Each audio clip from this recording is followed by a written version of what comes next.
galatoomi qeerroo abdii sabaa nama dhugaa walelo rabbii torka qaba somni numa kuta dhugaa bakka qaba khawaraana abdatee jewanaa jabaa kunoo qabsoon teetuu xiqqeessee adaba wareegama kafalus baga agarsiifne nu eenyummaa teenya bu'aa qabsoo teenyaa gurrumaan dhageenya qeerroodha humni lafee duwidaa oromiyaa teenya nu qeerroon oromoo eenyufuu fakkeenya takkaa sodaan namaan seenne qalbii teenya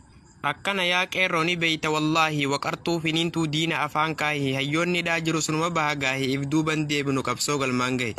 qabsoo akka baranaa ijaan arguu dhiisii gurratti hin dhageenye mixaaxa finiinaa diina jala keenya haluma ejersaa duruu ta'e qobboo si qunxuunne malee yoomsi xuyne yaaboo gana qomateetuu goona godo daabboo bargana si shinnaa si qabnee dhamala siitu qabsiifatee fitti dhale balaa warra badiin qabne du'atti sajjalaa haani dhagguurtanii ganamaa galgala barnuti nagaya sihi abbaan balaa ilaa atuu kuftee xiqqoo sitti hafe qarshiin namaan bittu si harkatti laafe osoo nama bittuu baankiin duwwaa hafe laal qeerroo oromoo akkas si wacaafe siifin jilbiifanu si cabsina malee ammaa harcaate ifin beeytu malee ati sin jiraatu jiruun sitti tolee osuma okkoltu buuf teessa qilee ahii bilxiginnaa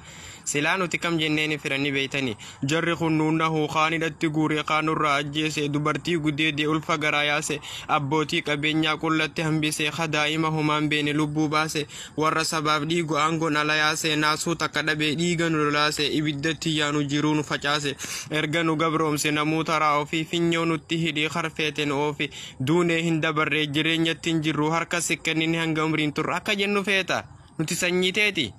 muka jiidhaa shidiyaa dhaga affeelee humna xiqqoo tanaan nu xarayda malee osoo laallee garruu calan kottaanolee lafan qabachiiftu sirna warra kalee karoora keessodaaf rafeen bulu galee biyya toof qabsaa'ee wareegamu maali akka kiyyaatu dhabe lubbuu isaa qaalii maali tiyya nafseen tasaaniti oli dandeessu xaraydee nu goota dhabama qabsoo xiqqaa guddaan itti wareegamaa kaan jiruun dhabamee kaanis ajjeefamaa akkasin nu geesse hin darbu gonkumaa nu harkatti dhaamsuuf fiida beekamaa tana itti yaadin abjuudha manaama qabsootu quudhiisi ittuun taatumichi eenyuu si sodaata harfeete didichi silaa qilii qabaa maal tahe namichi nuti ilma namaatii waasiin taanu harree daangaa keenya dhiifnee kanamatti hin tarre wanni inni nu fixuu maaliif nan deeggarree soba jala yaana dhugaa ijaan garree hara amantiitiif kutaanii walitti sin buusettus ish firraanaatu jaansareen qismidaal qajeelti nuti ijoollee miti turte if baranne akka duraan caalaa amma wal jaalannee nuti yoom duraanuu walitti mufanne soba kee ajaawaa si jalatti banne nuttin seentu ganaa qaawa fitti banne ganaa itti yaadin oromoo gowwoomaa hawaan kana yaadu qaraa miti doomaa gaafumaa fi eegee irraa hafehumaa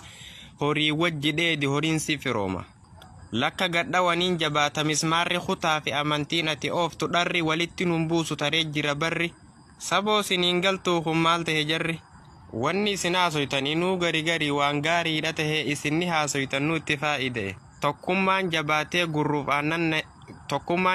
gurruuf aannan tahee tokkoon namaa addaan hin baasu danda'e paartii bilxiginnaa warra garaa dibbee warra garaaf jee karaa sirrii jibbee hayyee amma qeerroon lafatti si dibe halqii ka haraashii ta gurrin dhageenye cinaachatti raftan bar walii gatteenye du'u yookaan bu'u gaafin sittin geenye ija qurum godhiituma qeerroo gaddaawwadhu yaa warshaa kijibaa afaan kee qabadhu tee murtee lamuma nagaya dhaammadhu naasun akkan duuni dibaa karkarfadhu taa'i namichana ija tanaa bayta osoo dhugaa gartuu soba jala mayta silaasitti dhiyaadhe harka ija si kaa'e anaaf kakka kiyyaa garaan qabbanaahe khasaaraatti jirtii qabsoo itti fufnaa nafxanyaa abbaa irree abshirama buufna